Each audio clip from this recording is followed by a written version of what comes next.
Hey there, welcome to my channel. My name is Sean. If you are new here, welcome. And if you are a returning subscriber or channel member, welcome back. So in today's tutorial, I'm going to be showing you how to do a embroidery peekaboo design, also known as reverse applique. Now, you can do this on a sewing machine as well as an embroidery machine, but there's going to be a big difference. So when you do it on a sewing machine, this is one that I did not this past winter, but the winter prior to that. And so you just putting your fabric on the inside of the shirt, stitching around the fabric, and then you're cutting off the top piece of that garment to reveal the fabric to give that peekaboo effect. I've seen a ton of people make t-shirts, sweatshirts, and it kind of just adds a little something extra to your garment.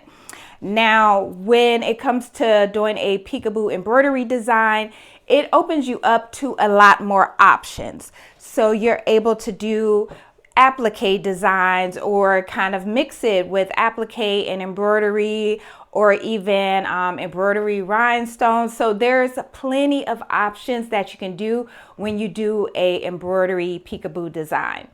So I'm gonna go over the supplies that I have here, and then we're gonna go ahead and get this hooped up on the hooping station and onto my Ricoma 20 needle embroidery machine. So starting out, I'm gonna be using my 8x13 mighty hoop and a piece of cutaway stabilizer. I do have a Bella canvas t-shirt that I'm gonna be using, and I did already mark my center point. And I did that with my t-shirt ruler and these here stickers that I like to use to mark my placement. My scissors, as well as Heat and Bond Lite sewable, is what I like to use for when I'm doing applique designs, because it makes it easier to cut out. And also, if you have a fabric that's fraying or that could potentially fray, it will help stop that from happening. And so I already have my Heat and Bond on the back of the sequence fabric that I'm going to be using. And so if you have not used Heat and Bond on fabric before, it has a rough side and then it has a smooth side. So you want to, let me just grab a piece of fabric here. So what you would want to do, seeing that I've already put mine on there, you want to take the wrong side of your fabric against the rough side of the Heat and Bond, and then you would press it downwards like this. So you would, of course, have it the size of your fabric, and then you would just press down, if I can get it on here, with the smooth side facing up. So when you press it, you will want to have it like this, and you can use a heat press, you can use a household iron, whatever you may have. And then once, you only have to do it for maybe like 10 seconds for it to adhere on there, and then you're good to go. So that is how you use the Heat and Bond. And I do already have my center point marked on my shirt. So now that we've gone over the supplies, we're gonna go ahead and get this hooped up and onto the machine so I can show you the next step. So let's head over to the hooping station. All right, so I have the bottom part of my hoop. Let me just put that on there. Open these up. And so here you're going to hoop your stabilizer as well as your fabric. Okay, so I am going to go ahead and peel this off. If I can get it off, there we go. There we go. And just set that off to the side. And so once you have that Heat and Bond on there, it's going to have like a shiny and soft feel to it. So I'm not sure if the camera's picking that up, but that is how the back of the fabric would look. So I am going to put these two together and just line those up, and then just put them on the hoop.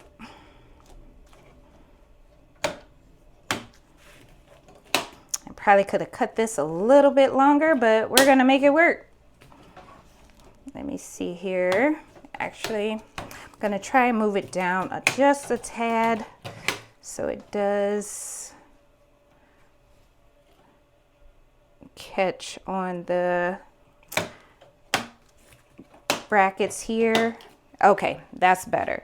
So I have my bottom part of my hoop, I have my stabilizer, and then my fabric on top. Okay, and then now I'm gonna go ahead and get my t-shirt on here and then put the top hoop on.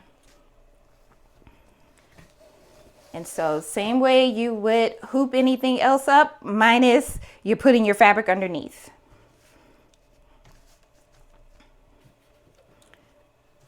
And I just want to make sure I'm good. I'm just making sure this is lined up with this dot here.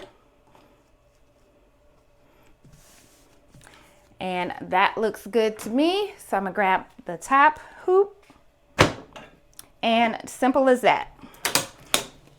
And now I'm gonna go ahead and get this over to the machine, and I'm gonna move the camera around so you can see me load it up and next steps.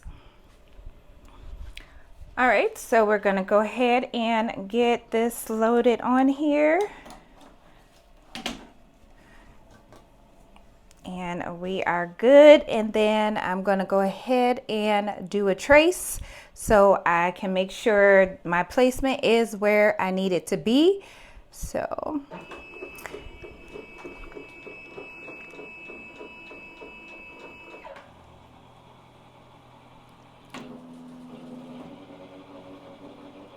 now this is a pretty big design, but I'm thinking I'm gonna have to move this up some.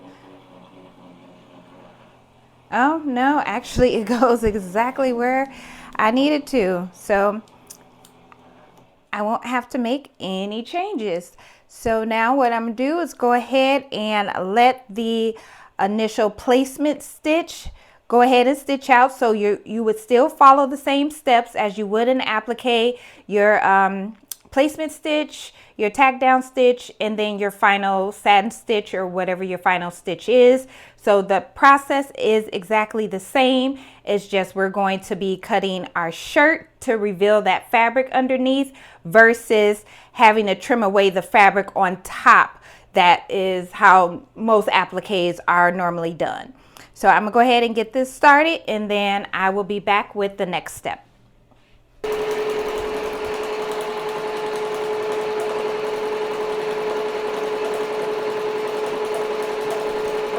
So our shirt has finished the placement stitch. And that is what it's looking like. I actually stopped and switched colors. I was gonna go with the lighter purple, and then I switched to a darker purple. So that's why you're kind of seeing that, if you could see it on the camera, a little bit lighter right around here. And then I switched because I decided to go with a darker color. So I'm gonna do it in a dark purple. So now here's the part that's different from when you do regular applique. Regular applique, your fabric's on top. Now you would go around and you're cutting away all that fabric. With this, now you are cutting the in between the letters. So you're cutting out all the fabric in between all of the letters. So that is what makes it different. And that is how you get that peekaboo effect. So what I like to do is kind of lift my shirt up and do a small snip. And then now, actually, let me see, probably use the duckbill scissors instead. Yeah, well, at least for the ones that have the straight lines, I'm going to use the duckbill scissors. And I am still going to be very careful. Oh, sorry, my eye is watering.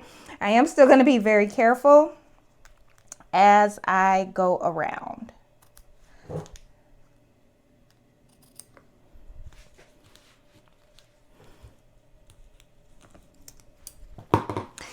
And just so I can get this, I'm going to go ahead. And remember, this is just your placement stitch, so be careful that you don't actually cut your stitch. And so we'll just keep cutting around.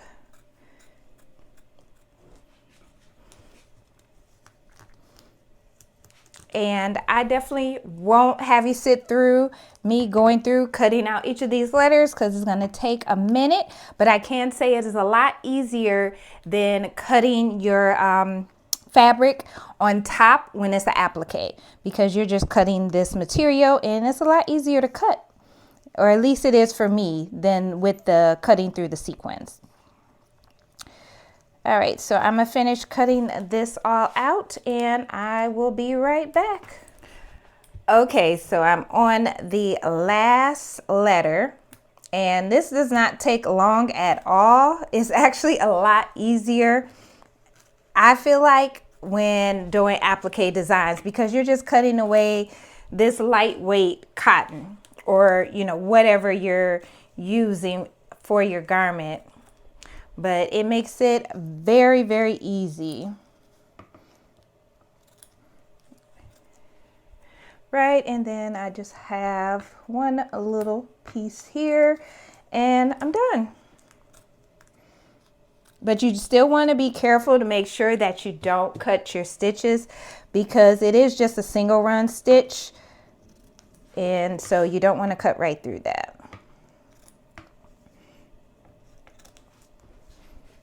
All right, and looks like I am good to go. So this is how we're looking right now before we do that final stitch.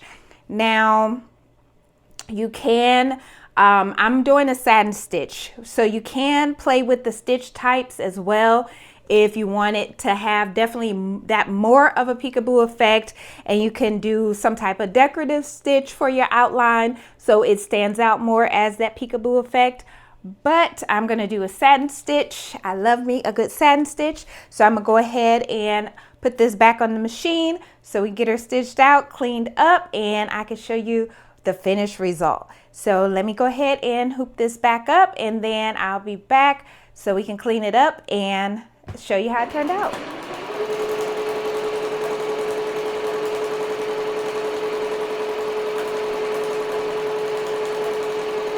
So our design has finished stitching out, and that is how we are looking. Turned out really, really cute. I love how this turned out. Now, another thing that I wanted to let you know, that this, with doing it this way, and let me get my mighty hoop off of here. For one, it makes it much easier if you struggle with doing applique. It makes it a lot easier because you're not struggling to cut that fabric down to the perfect size, or trimming it down to where you want to make sure that no additional fabric or any of your material is showing. And I also like that with the traditional applique, where you put your fabric on top, it kind of gives it a more raised effect. Whereas with this, I'm gonna try and lay it like this, it gives it more of a flat look versus that raised effect that traditional applique would give you. And so that is something that I also like too, that is kind of flush and flat and even with the shirt. So let me go ahead and turn this inside out, and I do have my scissors, my lighter, as well as my handheld vac, because yeah, I'm working with sequins fabric, and once I trim the backing down, it's gonna get everywhere. So I'm just prepared to clean all this up. So I have my lighter because I'm gonna trim my threads. Now you can just use your snips and just cut it away. I just like to burn mine away. It's just quicker for me. But you do want to be careful with this, that you don't, burn it for too long and you burn through your shirt or through the stabilizer.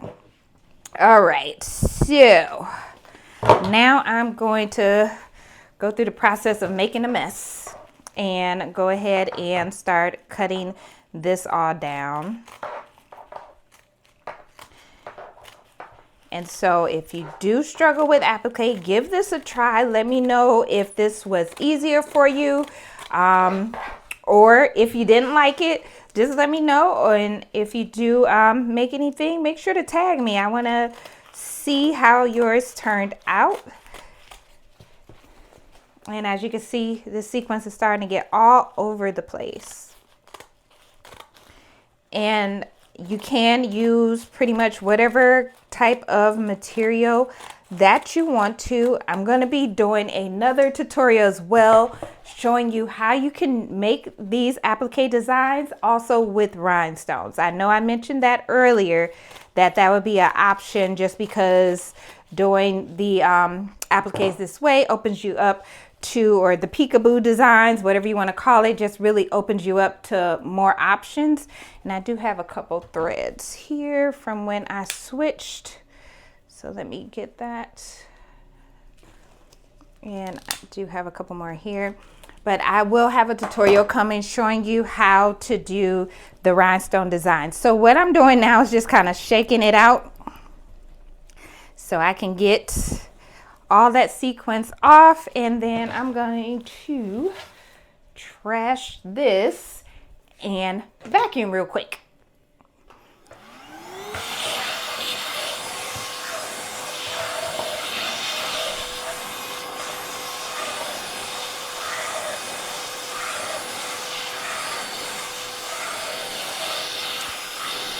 And as you can see, this stuff gets everywhere. All right, and I'm gonna go around the shirt with it too, just to make sure nothing else is coming off. And I'm just going right around the edge. And there's another thread there I gotta cut. Okay, we're done there. And I just saw another thread right here, so I'm gonna just get rid of that. And then we'll take it, turn it right side out, and we will be done. And so once I got it all cleaned up, that is how we're looking. So I love making these. Again, it just makes the process so much easier. You're not having to cut all around, trimming that fabric down. You're just trimming away from the inside of your design or letters or whatever it is, and then from there you're good to go. So if you do have any questions, let me know below in the comments. I will have all the supplies linked below for you in the description box, as well as a link for Mighty Hoops. If you have a multi-needle machine, you need Mighty Hoops. I cannot function without Mighty Hoops. I haven't even used the hoops that came with my machine, other than when I got the machine and did training. That was the only time I used those hoops. And I also have information for you if you want to reach out to Ricoma, have someone contact you, and they can talk about your wants, your needs, and kind of help you narrow down which machine may be the best option for you. But thank you so much for watching today's tutorial, and I will see you in the next one. Bye.